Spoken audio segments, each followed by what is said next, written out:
નમસ્કાર, આપ જોઈ રહ્યા છો નેશન પ્લસ ન્યૂઝ. હું છું આપની સાથે હેતલ ભગત. છોટાઉદેપુર જિલ્લાના કમાડ તાલુકાના રૂંબડિયા ખાતે ગોળ ફળિયાનો મેળો ભરાયો હતો, જેમાં ગ્રામજનો આ મેળો જોવા ઉમટી પડ્યા છે.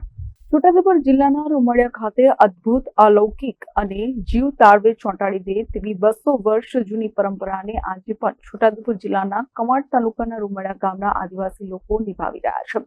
વર્ષોથી ચાલતી આ પરંપરામાં એક લાકડાનો માંચડા ઉપર એક આડા લાકડાનો એક છેડે બાંધેલ દોરડા પર વ્યક્તિ લટકે છે અને બીજા છેડાથી 8-10 વ્યક્તિઓ મધ્ય બિંદુએથી ધક્કો મારી વર્તુળની આસપાસ ચકરડાને ઝડપથી ફેરવે છે.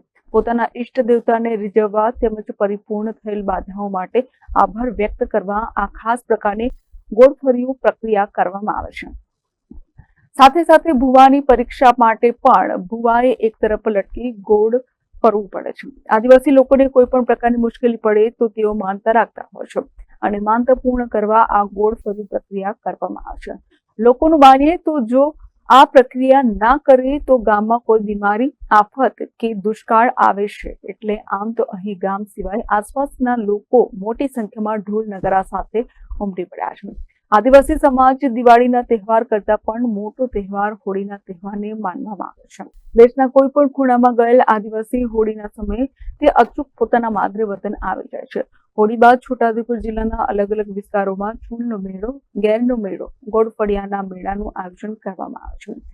આવા જ એક ગોળ ફળિયાના મેળાનું કમાડ તાલુકાના રૂંબડિયા ગામે મેળો યોજાયો છે. વર્ષોથી ચાલતી આ પરંપરામાં કોઈ અકસ્માત થયો હોય તેવો એકેય બનાવ બન્યો ન હોવાનું આદિવાસીઓનું કહેવું છે. જો આ પરંપરા તૂટે તો ગામમાં આફતો આવે તેવી આદિવાસી સમાજની એક માન્યતા છે. આદિવાસી યુવતીઓમાં પણ પોતાની સંસ્કૃતિ પ્રમાણે એક જ કલરના કપડાં તેમજ ચાંદીના ઘરેણાં પહેરીને જોવા મળ્યા. આદિવાસી લોકો હજારોની સંખ્યામાં ઉમટી પડ્યા હતા.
Rehan Patel, nation plus news, Chhota Udepur.